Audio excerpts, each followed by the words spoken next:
It is so nice of some of you to get up and talk, and I appreciate it because I know most people don't like to talk, which always makes my job easier. There's less competition for me. When I was trying to think about what I wanted to say, I decided that you are in education to help other people all the time, and that maybe I could talk about a life lesson or some life issues that might help you in your practice, but not be focused toward your clients. I wanted to talk to you about something for you. And so I decided it was the line I was going to talk about. And I'm not talking lines in my face or lines on the football field. I'm talking about the line that's about your character or about your values. And these are words that we often hear. See, I was told that my actions should be above the line. I'm sure you got the same kind of message. It just might have been in different words. But you hear Johnny Cash. Johnny Cash sings because you're mine, I'll walk the line. And we all know about don't cross that line. Don't cross that line. So we know about the line. But I just want to talk about it a little bit because we never think about the line. So here are some examples of above the line behavior. Moderation, but only moderation. Some of us take work too far. Some take exercise too far. Some take responsibility too far. Moderation is almost always behavior that's above the line. And an example of below the line would be either excess or no. If you never take time to play, if you never do any work, if you never accept any responsibility, that's below the line.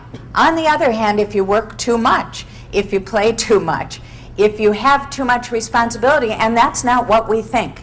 We think that if we're responsible and we have lots of responsibility, that's good. It's not. It's below the line because it's going to create stress. That stress is going to make you sick. You're not going to be able to function then.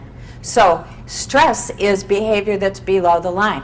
So now that was just a little definition of what the line is that I'm going to be talking about. But I wanted to tell you then, where did it come from? Where did this line come from? I believe it came with us as infants. We came with a certain line inside of us. But then our parents, our grandparents, our siblings, our aunts, our uncles, our peers, all helped us decide where our line was in relation to many different activities, many different thoughts, many different philosophical ideas. And so the line has to do with values and character. But where it came from is that it came from you, but it also came from the people around you. And you know how that our peers especially can affect our line. Okay, then, if we know what it is, then what does it do? Well, it does three things. It defines us. It gives us our borders. It tells us who we are. Second of all, the line helps us make decisions. It's how we decide what we're going to do, what kind of job we're going to take, what kind of spouse we're going to have, those kinds of things. It helps us make decisions. And the third thing it does that we always have to remember is that line moves around. It is not rigid. Okay, so first of all, it defines us. It tells us who we are. And this is an interesting thing at the bottom here. We all have a line, but we judge other people by our line instead of what their line is. And that's just very common and not something you should be mad at yourself about. That's just how it is. I want to tell you a story it's not a great story, but it'll explain this to you. After Bud and I got married, we were visiting his family one time, and Bud's dad put his arm around me when he was standing next to me. And he put his arm around my back, and his fingertips came out under my armpit onto my breast. And immediately I had this visceral reaction. My face flushed. It just put me into a sympathetic state. And I thought, he doesn't know what he did. And so I just stepped away and didn't say a thing, because you have to keep good relationships in a family like that. Well, sure enough, not long after that, I saw him again. He did the same thing. And right now, just talking about it, I can feel that coming on, that feeling again. And after that, I just never went near him. I never went near him again. I didn't say anything, because this is my husband's father. You know, I just wanted to keep things right. Of course, when our daughter grew up, we never went to see them again, because I wasn't about, yeah. Okay, so anyway, one day we were visiting with a lot of Bud's cousins. And the women cousins are all in one room, and the men cousins are all outside playing football or something like that. And the women cousins are laughing and saying about their uncle, Bud's dad, who's always copping a feel. And I thought, they think this is funny. They think this is funny. Their boundaries were different from my boundaries. None of us, I mean, mine weren't the right ones. Theirs weren't the right ones. You know, who knows? What's right is what's right for you. It's not right for other people. But this man pushed me throughout the whole time he was alive, from the time we were married until he died. And when he was dying, Bud and I were in the hospital room, and Bud left, and I thought, we have had so many clashes. We really, I mean, that time I walked away from it, but you can be sure there were other times that I did not walk away from it. There were other things going on. And so I sat there. This man is in a state, comatose state. And I said, you know, I know that we have clashed. We have different philosophical thought. I know that we have not gotten along very well. But I want you to know that I appreciate it, because you helped me know who I was. You helped me know where my boundaries were. And I love you for that. Now, this was great because he couldn't respond. But it wasn't for him. I wasn't doing that for him. I wasn't absolving him of anything. I was doing it for me, so I didn't carry this knot about him inside of me anymore. So there are times that we look at people and we think we don't like what they have done, but they have helped us define ourselves. They have helped us find our line. And sometimes we have to appreciate it, even if we didn't appreciate the action. So, and maybe we need to be a little kinder about judging other people by our lines. Okay, so our lines define us. They help us make our decisions. That's the second thing. Remember that one? We make decisions. Our dad was a minister. And then some of you know, then after the first 20 years, then he was a college president. But my dad used to say, I'm preaching to the choir. Do you understand what? That's how I feel about making decisions. I'm preaching to the choir here. You already make decisions based on love and acceptance every day in the work that you do. I don't think I have to teach you a thing about that, because you know where your line is. And as long as we make decisions based on love and acceptance, I believe those decisions are above the line. However, the antithesis is fear. When we make decisions based on fear, those are often below the line. And sometimes that fear incapacitates us. Sometimes the fear gets us going and gets us moving, but the toll on our psyche is tremendous. Instead, we should be trying to make decisions based on that love and acceptance that you use every day. And remember that fear is only in your mind. It's no place else. You can't say, oh, here's some fear. It's not a tangible thing, and it's only in your mind. It's not in other people's mind. We can take care of our fear by working on the love and acceptance. So if we are fearful of something, fearful of a decision, instead, if we open ourselves up to it, we can make a better decision, a decision based on above the line thinking. Okay, so we know what it is, we know it makes our decisions, and finally, we know that it moves around. I mean, you think about it, there are times when you tried out other people's lines, didn't you? Did you go to college? Okay. So I don't have to move forward on that one. We try a lot of different lines once we leave home, don't we? It's incredible. But I'm going to tell you a story about my mom. Our mother, about a little over 5 years ago, we moved her to an assisted living facility, and she was already starting some dementia, which I've noticed Anne is starting to get. Okay, so I'd go and visit Mom every day, and when I was leaving, I'd say, Mom, I have to go home now. I'll see you tomorrow. And she'd say, no, don't leave me. Don't leave me here all alone. I don't want you to go. And she'd be upset. I'd be upset. I'd be out in the parking lot leaving, crying. She'd be inside upset. 5 minutes later, she doesn't know what she's upset about, but she's still upset. But she couldn't remember why she was upset.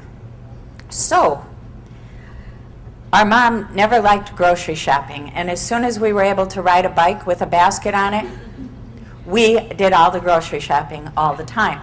So I decided, and this is what I do. Every day, I go and see Mom. When I'm leaving, I say, Mom, I've got to go and pick up some groceries. I'll see you later. And always, she would say, when she was still verbal, she'd say, okay, dear, see you later. Now, I left feeling okay. She was happy. 5 minutes later, she didn't know I was going to come back in a little while, but she didn't have this edginess inside of her anymore. Okay, here's the idea about the line. I had this line when I was growing up, that lying to your mother is below the line, right? Tell that to Anne in high school.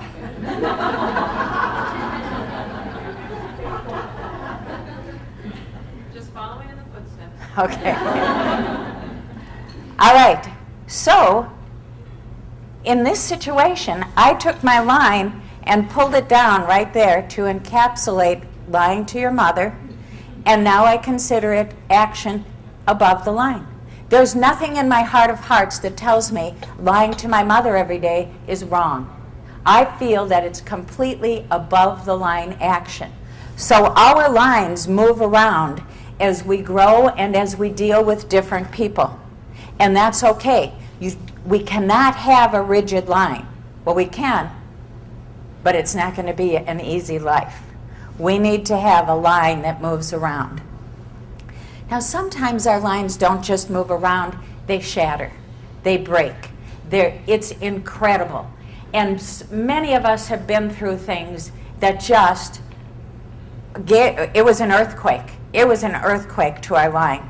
And we didn't even know what our line was or where it was anymore because we were so devastated. And this could be to death. This could be to betrayal. This could be to something at work. This could be to a personal relationship. This could be to our physical health. This could be because of physical trauma. It doesn't matter. But somehow, now and then, this line's going to shatter. We won't know where we are or who we are or what our values are anymore. But I can tell you this, particularly if you're going through one of these right now, you will come out better and stronger, and your line will be stronger too. And that's where we learn the best lessons of life, but it's not an easy way to learn. I wish we could learn from just happiness, but we can't just learn from happiness. We get our depth from some of the crummiest things in the world. Anne and I have a friend named Betty.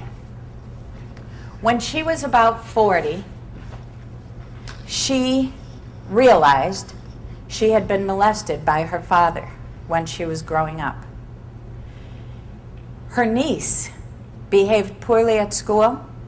The teachers took her aside, found out that Betty's father was abusing this little girl. Betty started having flashbacks and started to remember things. And then remembered her little girlfriends who'd come over for sleepovers. because we girls, we love to do that, don't we? And she called her friends and she said, "Is this true? Did my father rape you too?" And they said, "Yes." And she said, "This is the price you paid for being my friend?" She had taken her 3 daughters over there as they were growing up, because that's what you're supposed to do in families. She and 2 other of the siblings, there are 9 siblings in this family. She and 2 others wanted the father to face trial, to go to jail. She wanted her mother to go to jail because her mother knew about it and did nothing. Her other siblings were upset with her. And they said, "You're causing a schism in the family. You are creating problems. Can't you just accept this and put it behind you?" And she said, "No.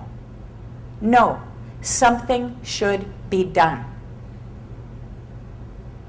The other siblings, the ones who wanted it swept under the rug, told her she was the bad person. She wrote a several-page document that she shared with me, and I have to read part of it to you.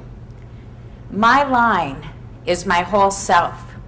I will make no excuses or reasons for my line. As I drew my line, it was the only real thing I had to hang on to. My history isn't real. I will not change my line for the ease of someone else. My line is what brought me to full awareness. Had I known what I could lose, I would still have drawn the same line. The line says more about who I am than all I have been. It explains my choices and my shortfalls. I will not change my line for the ease of someone else." Each one of us is going to go through times when people are pushing us to change our line. You can accept this. You can go with this. You can cheat on the Medicare form. You can do this, and it won't be right. It won't be right in your line. And here's what I can tell you. When somebody breaches your line so badly, you'll know it. You'll know it. We always wonder where our lines are. And they're as I said, they move around.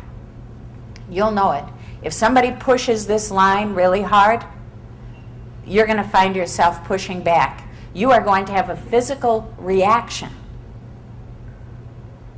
Betty's family is totally separated, totally a mess. But she knows who she is, and she feels that her line more defines her than her history. And isn't she right? And this is true with a lot of us. So as you move through life, understand that your line's going to move. Sometimes it's going to be shattered. And if you can come out the other end healed, you'll be stronger and more capable. We need to learn to accept, learn, and move forward. Accept does not mean you forget about it. Accept does not mean that you go back to the way it was. Accept means that you accept that this happened to you and it has partly defined you, and you move forward in the path that you choose to follow. We were talking last night, I was talking to Sue. She feels like her job is, what did you call it? The fantasy job for PTs. Is that what you called it? The fantasy job for PTs. She said, my job is so wonderful that I know I'm on the right path. So you'll know it if it's right, and you'll know it if it's wrong. So now we know what the line is, we know where it came from, we know what defines us, we know what makes our decisions, and we know that it's going to move around. And now what? It's very simple. Hold that line. Hang on to that line. It may be your lifeline. It may be the only thing that keeps you sane when things start to fall apart in your life. But before you start hanging on to it, make sure it's yours. There are times that you are hanging with a group of people and you feel like an outsider. Well, maybe that's a sign. Maybe that's a sign that the line that these people have is not the same line you have. You're always going to know if you feel uncomfortable about something, that it's not your line. On the other hand, like Sue with her job, you're always going to know that it is right. And I can tell you one thing very assuredly. You are in the right place right now. This is where you're supposed to be. Aquatics is where you're supposed to be. It's the right place to do what you're trying to do, and that's help other people. So hold your line, but let it wiggle and wobble and move around, because it's going to, just like the water does. And then, now and then, thank other people, not just the people who have positively affected your line and helped you define it, but maybe now and then you have to walk up to one of those clients who is so devastating to you and has been so rude and say, thank you for helping me know who I was. I'm not accepting you as a patient anymore, but you certainly taught me who I am. And so in that vein, what I'd like to do is thank you. Thank you for celebrating with me. Celebrating in the water, celebrating with the water. Thank you. I couldn't ask for a better year. I couldn't be having a more fun year than to have people celebrate with me. It's just fun to be with a group of people who have basically your same line. And that's what we do. Also, I want to thank some of you for carrying me when I just couldn't carry myself. Because, there are times that we go through when you need to have that help. And many of you have your constance, your support. It's just very helpful. And I want to I know some of you I just met, but now you're my family. Now you're my babies. You're all my babies. Some of you have been my babies in the past, and some of you are my new babies. But you are my babies. And I will always protect you, and I will always give you anything that I can. And along that same line, I want to finish by telling you a story about a 13-year-old girl named Rebecca. Rebecca was chosen to sing the national anthem at the Trailblazers, the Portland Trailblazers playoff game. She got there, she stood in the middle of the arena, started to sing, forgot the words. The coach went and stood next to her and started to sing with her. The players from both benches started to sing with her. Eventually, the entire stadium was singing with her. I feel like Rebecca, just an older version.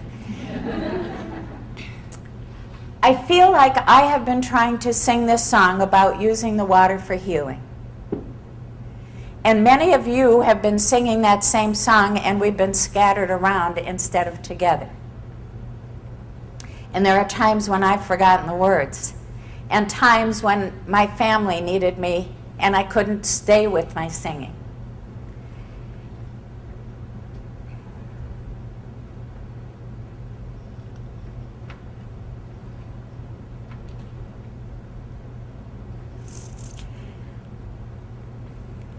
But I was never alone, because just like the coach, just like the players, each one of you has come and stood next to me and started singing the song. And you are the most important ones to sing it, because you're the ones who are out there every single day helping people using the water to heal. And because of what you do, we have the entire stadium singing. And for that, I love you and I thank you.